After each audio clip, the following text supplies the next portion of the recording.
Welcome to the Music Ed Matters podcast. I'm your host, Dr. Emily Williams Birch, and this podcast, it exists for you. Whether you're a music lover, an educator, a choir member, each week we bring guests to the show to help explore what matters in music.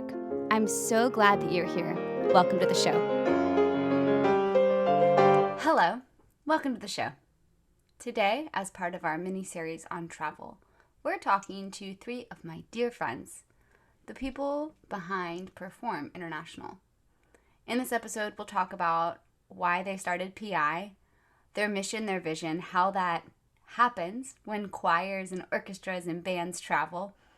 And then we talk about the hard stuff. What happened after COVID-19 hit to our friends in the travel industry? What does travel look like moving forward? When? Where? All of those questions. What happens in this conversation, though, is an energy and an excitement for community building. You're going to love my friends, Zoe, Roland, and Jean. I hope you enjoy the show.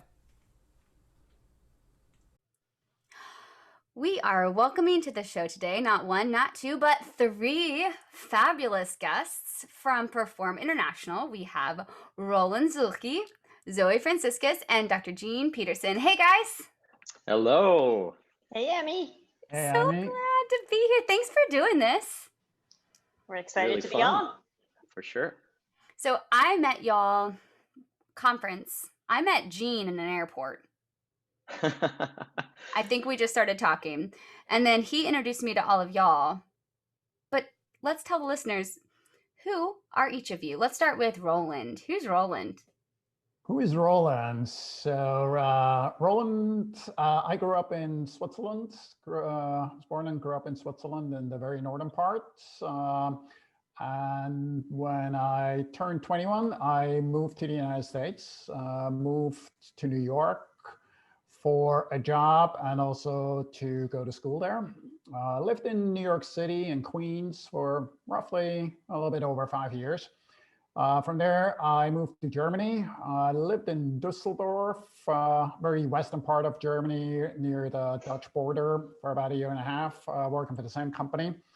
And then from Düsseldorf, I moved back to the United States, moved to Los Angeles to help open up a new marketing office there, again for the same company.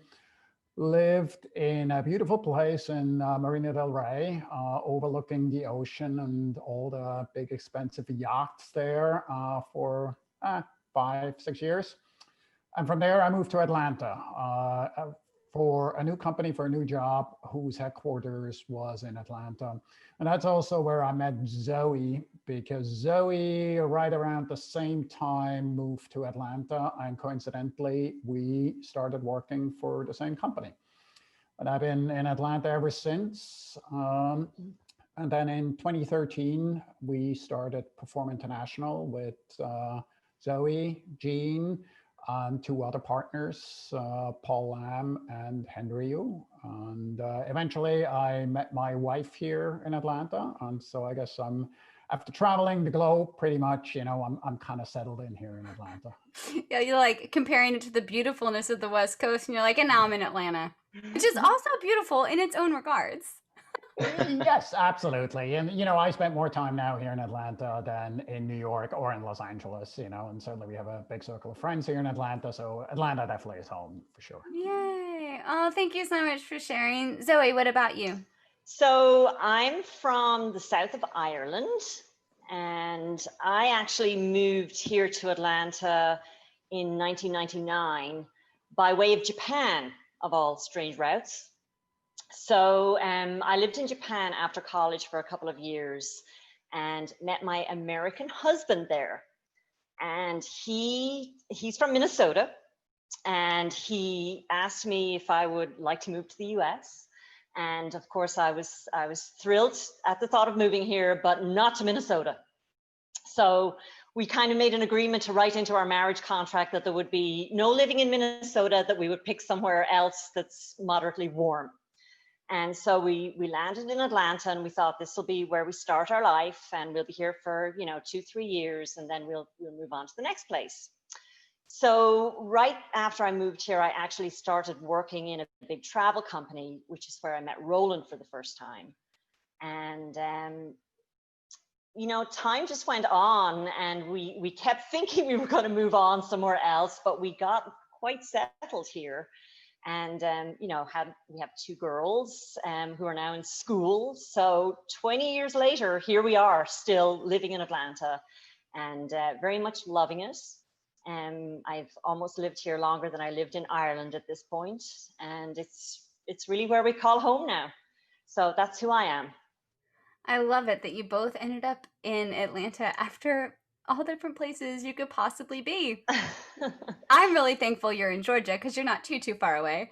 All right, Dr. Peterson, taking us across the country. Where are you and who are you? Yeah, right now I'm in California, but I don't have as exciting of a journey that Roland and Zoe do all around the world. But yeah, I was born in Wisconsin, so I'm sort of a hybrid between the upper Midwest and a West Coaster because and I'll tell you what, the South has impacted me a great deal too. I was born in Milwaukee, Wisconsin, and then moved to Southern California at the end of middle school. And I stayed here, taught high school, went to college, taught high school, all here in Southern California, and then eventually the Bay Area. Moved to Washington State for grad school and taught at the University of Tennessee, and eventually went back up to Midwest, and now finally back in Southern California as a director of choral and vocal studies at California Baptist University. So not as interesting of a story as Roland and Zoe, but I did get to experience a lot of regions of the U.S. It is interesting. And you have to tell people, what was your original major? Because I find this absolutely fascinating. Well, it started off as a business major, but completely went a different direction. However, now I'm involved in business with all these folks here at Perform International. So I love that. And I love that you understood all the accounting stuff. When I took all my accounting classes, I remember just thinking, well, if Jean can do this, I can do this. So how did you meet Zoe and Roland? Well, the founding member of Perform International is Paul Lam, and he had worked with Roland and Zoe in their former lives, and he brought us all together. So that's he saw the excellence that they do in and their expertise. And he said, "We want you to be partners with us," and so they joined the team of PI. That's a great segue into what is PI? How did it start? Who wants to take on that question? So this question is for me, I think. And so I like to call ourselves a boutique music performance company. So we're very custom oriented. Everything that we do is very much tailor-made to the client that we're working with. And we started in 2013, as Jean had mentioned. And really it was Paul Lam that brought us all together. And he and Jean had reconnected at an event in California. And they started, actually Perform Asia was the company that they started first. And they were taking groups to China and Asia and Japan and South Korea. And then in 2013, Roland and I were looking at other opportunities, and we decided to join forces. I think the chemistry was right between all of us, and we had a very defined and similar mission and vision for where we wanted Perform International to grow and go. And so that's what got us started. I love that you bring in mission and vision. I think especially right now, while we're all exploring what's going to happen next and how are we measuring our value right now in front of our ensembles and with our students, it's so important to have a why, a mission and a vision. What is the PI mission and the vision, and how is it achieved? Well, I'm going to jump in here, and we are so proud of our mission because it's something that we really do resonate with, and it impacts everything that we do. And that is building bridges and transforming lives through the power of music.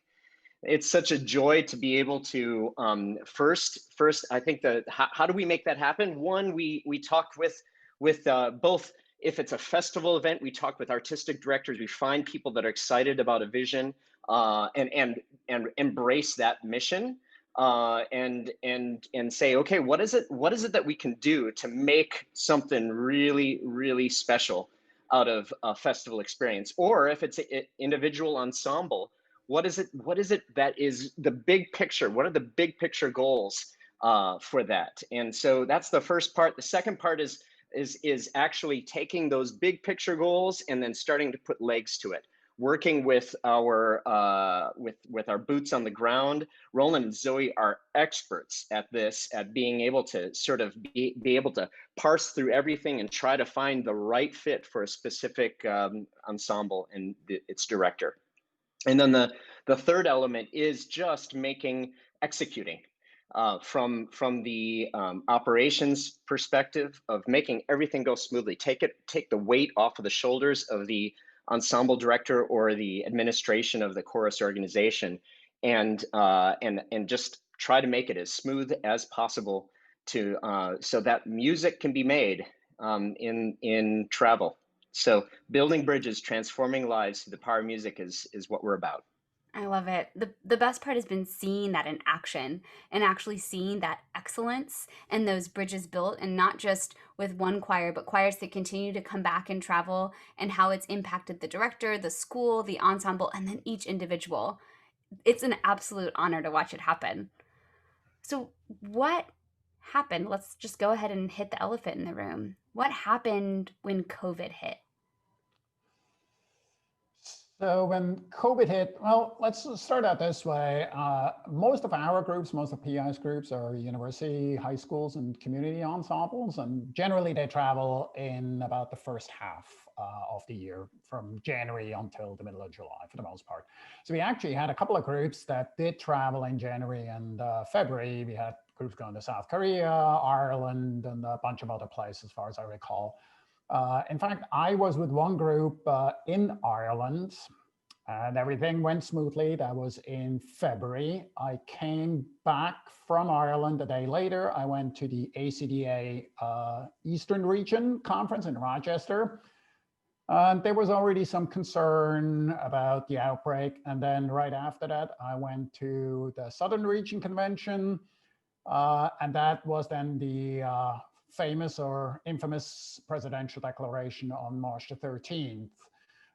And that pretty much then shut everything down. We basically had, the majority of our groups were scheduled to travel spring break, March, April, and then May and June. And so pretty much everybody else, all of these groups had to cancel. And we spent the following about 2 months basically canceling services with all our partners and suppliers throughout the world. We had groups scheduled to visit pretty much every country in Europe, but also a lot of ensembles going to Asia. We had groups going to New Zealand, Australia, South Korea, Vietnam, Singapore, Hong Kong, and I believe even Mongolia. So it was actually quite challenging to basically undo everything that we had so carefully created and planned over the previous 12 to 18 months. And it was also quite frustrating and depressing, to be honest, because all that hard work and labor seemed to just evaporate in front of our own eyes. And now we're sort of at the point where we're working on a couple of projects for 2021, mostly in Europe, and also a couple of things here in the United States. We moved most of our 2021 festivals to dates in 2022, and we started having some conversations with a number of our longtime clients about their plans for performance tours in 2022. This is great because it shows that it was sad and disheartening to undo, like you said, all that hard work. And I can see how there's just a whole chain of command that would have fallen out from all of the cancelizations, but to hear that you've survived, and now you're starting to look at how it can pick back up, what does the future of travel look like? There's actually a listener question, and I can input it into the recording if you'd like, but she asks, when is it safe to travel for high school choirs? What restrictions will be in place? What will that look like? So what is the future of the industry? What does the future of travel look like? So, I think right now we're halted a little from travel, obviously, because it's not safe. But we are cautiously planning for 2022, at least for overseas travel. And just as Roland said a couple of moments ago, there are some groups that are hoping to do something maybe domestically in 2021. And our feeling is that Hawaii might be an interesting destination because they've opened back up now to visitors. And I mean, people want to travel. That's the thing. There is going to be a pent-up demand for travel, and the travel industry has taken many hits over time, but it's resilient and always makes a comeback. So I think it's a matter of, us being patient, yes, cautiously planning for the future, which we are right now. And obviously, we're not going to send anyone on a trip if it's not safe to go. And so it's a real, we're monitoring things and, planning for 2022 and all our overseas offerings right now. I mean, which really brings me to 2022. And, I think people want to know, when should I start planning? Should I start planning now? Should I wait another 6 months? If you're planning a big overseas trip, soon is the time to start thinking about that, just because of the fundraising and time necessary to get money ready for a trip. So we're saying, if you're thinking about 2022 travel, now, let's talk now. Let's talk soon. And let's not wait too long. We're already putting out some dates for festival events in 2022. And we have some fabulous things we're really, really excited to bring back. Some things that we were planning for 21 that now, we're going to just postpone for 2022. I'd love to talk about some of that. Sure. If you like. I think it's really positive to hear that you guys are making plans and that it is okay to talk about it now. You hit on another listener question, advice for someone who's never traveled before, how to get started, how to keep it cost effective, like why should we travel? How do we get the administrators on board? I think this is a great time to talk about all of those things, and you can go about that anyway, because I just want to travel. That's why we're doing a special travel series on the podcast, because I am craving going somewhere. Yeah, you and me too. You and all of us, I think. That's what we do, and we're used to being on the road so much. So right now we feel like we're caged in, and it makes us a little antsy. But some of the really cool things that we're planning for 2022 include the Theatre of Music Festival, Shakespeare Enacted, which is something that we're going to do with the fabulous Emily Ellsworth. Oh, this trip is amazing, because she talked about it. I called her once. Oh my goodness, go. This is the coolest trip. Emily is such a creative thinker, and she always just does so many unique things, I would say. And this festival is exactly that. It's basically inspiring music making, as well as workshops and direction from a member of one of England's top theatre schools, all in the historic birthplace of William Shakespeare. And the festival repertoire is going to include Benjamin Britten's fairy choruses from A Midsummer Night's Dream, as well as some of West Side Story. And the neat thing about this is it's going to take place in the Holy Trinity Church in Stratford-upon-Avon, which is where William Shakespeare is buried. But the groups will stay in a traditional English boarding school, which I know is always a really big hit. That's just the coolest. Like it just kind of drives it home as an awesome event. It does. Yeah, and it's so cool because she has been sort of at the forefront of adding drama to choral performance and movement and intentionality, and to be able to even if it's a festival event, and this is like a perfect thing, you asked about what is a good thing for a new ensemble to do. It's these kinds of festival events that probably can give them a little taste of travel. But also, if your ensemble has the desire to want to sort of incorporate some of these things that Emily has been so good at, it really starts that ball rolling to be able to include into the how we perform as choral ensembles in a very unique way. So there's a educational purpose there as well in that. I love that. I love that you not only, like you said, get the taste of travel, staying in a boarding school, having this festival designed to where you're actually walking away with something that will make your choir better. Will they also have solo performances along the way if they want them? Is that how that customization works? Absolutely. And not only as a post, trip if they want, but also as part of the festival experience, they will have a solo slot if they so wish. So there's definitely that nice opportunity. And I think this is really geared to high school and youth community choirs. I'm sitting over here thinking about how am I going to convince all of my community choir parents that we're going to go to Europe and let's go to London. Yeah. So that's a question. So this would be my community choir's first time traveling. I travel all the time, but this group hasn't traveled. How do you broach that subject, especially with so many questions and uncertainties right now?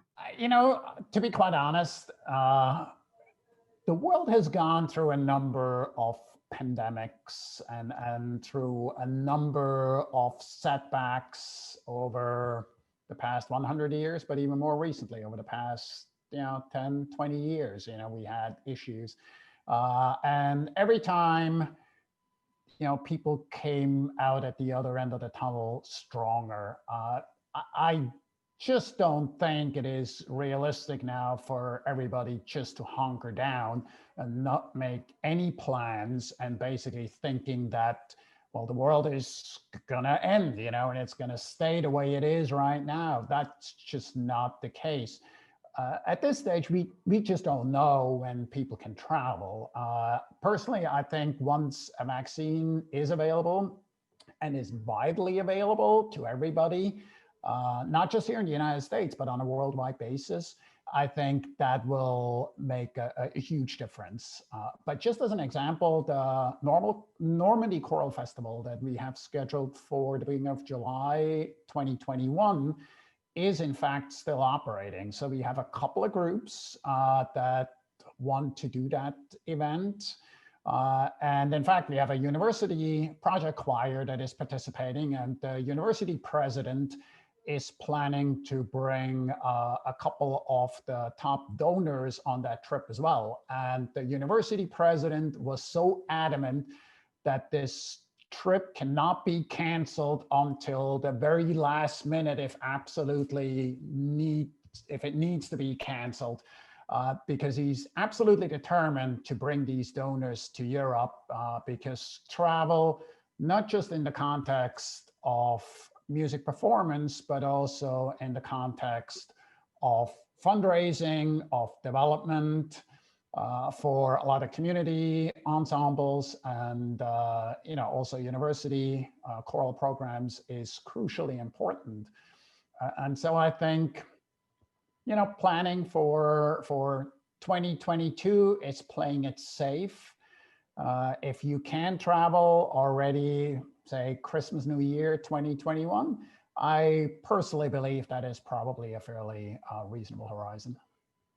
I love how optimistic you are. Dr. Peterson, you look like you're about to say something. I'm dying to know.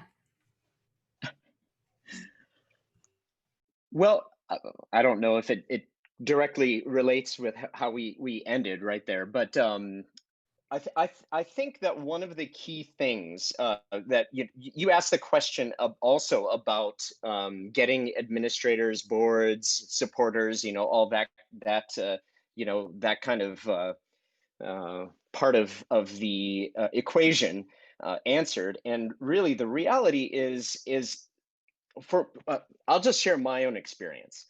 When I was teaching high school, one of the ways that I was able to convince the upper administration that international travel was going to be significant for the choral community, but also the community wide kind of event, was I said, okay, why don't you come with me? So I brought the school administrator along, and I'll tell you, here's the positive. One, it got them to realize, my goodness, this is life-changing for these students. Two, they got to know some of the parents that, you know, the major the booster parents that were going on the trip, or major supporters, and realized how proud they were of the choral program. Three, they saw the process. They saw that whole process. And here's the added bonus. If there were any disciplinary issues, the administrator had to deal with it instead of us. But, you know, so, but the, you know, so that's like, that's one thing. I mean, and also another opportunity is just, having, let's say you have a community organization, or you know, a development organization for your community chorus, or a church board or something like that. Have them allow us to do a presentation for them, to tell them about the possibilities. And here's one thing is, you know, I think that especially boards and supporters of community organizations, they love to see outreach. They love to see that kind of thing. And here's there's actually another event that I'm going to do a little plug here for something that I'm actually involved in as well. Yes. Yeah. There's one of our good friends and partners. He is a fine conductor. His name is Saul Sachs, and he's the artistic director of many festivals that happen at Musikverein in Austria. And he and I are going to be partnering up to be able to do. Now, he is originally, he's an interesting guy, amazing conductor, totally inspiring, but he's from South America and is also Israeli. So he's this huge mix, and lives in Denmark, and artistic directs in Austria. So he just has this global vision of things, and he has this passion for this hybrid music called that between classical Western music and tango. And so there's this piece called Misa Tango that he's going to do, and then and they've already thought about choirs from all the world, sort of that building bridges thing, to be part of this. And then there's also going to be a portion where we partner with composer Sean Kirshner, beloved American composer here in Southern California, of course, former LA Master Chorale composer in residence. He is going to be in residence for this as well, and we're going to do an American songbook, and this will be in Austria. So we have choirs from around the world learning Misa Tango and the American songbook with Saul Sachs, Sean Kirshner, the composer of Misa Tango, and then I'll be waving my arms too on that. So, exciting cool. opportunity. I mean, look at all the things you're touching there, and the cross-curriculars you can touch on, and just the relationships and the collaborations you can build. I'm so excited to travel. This gives me hope. This gives me a lot of hope. You guys have shared so much. Do you want to say something, Roland? Yeah, one thing I want to add as well is, you know, as bleak as the situation might look right now, I mean, this past summer, some of the biggest music festivals in Europe did actually take place. Yes, under different circumstances than normal, but the Salzburg Festival took place, the Lucerne Festival took place, a lot of other events, particularly in Germany, Austria, Switzerland, Denmark, and, you know, have taken place.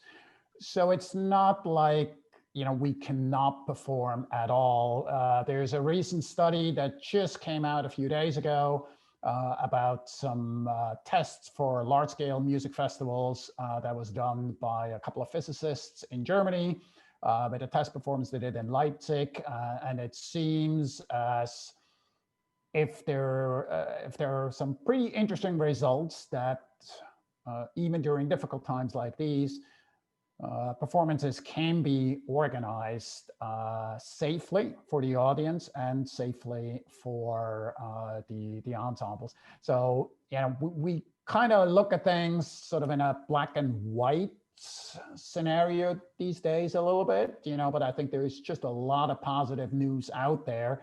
And unfortunately, we just don't hear enough of it. What I hear you saying though is you have your finger on the pulse. You're still actively with your heartbeat behind the mission and the vision of PI, seeking out opportunities for ensembles, for these young musicians, for these older musicians, for people who love choir, so that they can get these experiences and build those bridges and transform lives. And I love that you are staying in tune with the research and staying flexible. I think there's hope. I can't wait to travel. I really can't. Okay, before we wrap up, I always give guests an opportunity to say one thing that really matters. You get it, Music Matters podcast, one thing that matters. Who wants to go first? What does the listener need to walk away with? I guess I was selected to go first. So again, well, the prospect of performing and traveling might look bleak at the current time. In my opinion, it's only a temporary setback. I personally believe that people's desire to travel to foreign countries, explore foreign cultures, and collaborate with choral ensembles from across the world is as strong as ever. And while we might not be able to travel for the next year or so, this is really just only a fairly short period of time in the context of a lifetime of exploration. That is beautifully said. Very beautifully said. Thank you, Roland. What about y'all too? I'm next, I guess. So what matters? I think the impact that musicians and artists have on the audience that they perform for and the people that they reach. And I really, really want to encourage our travelers to remember that. Not only is travel life-changing for them, but they are also changing the lives of the people that they sing for and that they interact with. And our mission is building bridges and transforming lives through the power of music. We simply can't wait to witness the transformative power music has on audiences all over the world. Y'all, seriously, get me on a plane. I feel so motivated. These are beautiful. Jean, I don't know if I can even handle it. What is your thing that matters? Well, hey, you know what? For me, as a person that is a conductor, I think the biggest takeaway from my experiences with ensembles is that travel creates community. And man, community is so important for the beauty of music to happen. And community with music as outcome, that's what changes lives. So for those of us who are in academic settings, and even somewhat true for community and church choirs, I think the ensemble may look different from season to season, but I really have seen that the memories, the music, the experiences that happen from maybe just if you just get passed on into the organizational or institutional memory, and that I just feel that some of the biggest leaps forward in my ensembles actually happened as a result of being together in community, stepping away from just being at home, experiencing something new together, and experiencing beauty together, and making beauty together. And I don't know, I'm continuously planning, thinking, okay, when can we go? When can we go? Because I just believe that is really key for the future of our art, and for the betterment of the people that we get to lead as musicians. So you know, I really want to encourage everybody just to think about and dream about what they can do, what they possibly can do. And you know what? We're right there. If you're ready to talk about it, we are ready to talk with you to make that dream a reality. Oh, this has been perfect. I feel like this is the time to dream. We have this quarantine time, this separated time. Why not dream huge? And it is fun to talk to each one of you. You guys all bring something so special to the table when it comes to travel, and I trust you with every human that I'm in charge of, and myself, so that counts for something. Thank you for filling us in on the status of travel and introducing us to PI. If folks don't know about PI, I'll put all the information in the episode notes. I really appreciate y'all's time. Thanks so much, Emmy. You're awesome. Thanks, Emmy. There you have it, my friends. Opportunities for community building, experiences, life-changing musical opportunities, bridges, connections, and all that jazz. Travel is legitimately one of my favorite things on this planet. And I hope one day we can travel together. Until then, dream really, really big. Call Roland or Zoe or Jean and tell them your dreams. Let me know. I'd love to brainstorm and make those dreams a reality. That's part of the fun. It's why I chose choir as a real world job. I hope that you have found this entertaining, enlightening, inspiring. I'm so thankful that you're listening. Remember, what you're doing matters. Music totally matters. Traveling and music, that matters too. And I'll see you next time on the Music Matters podcast.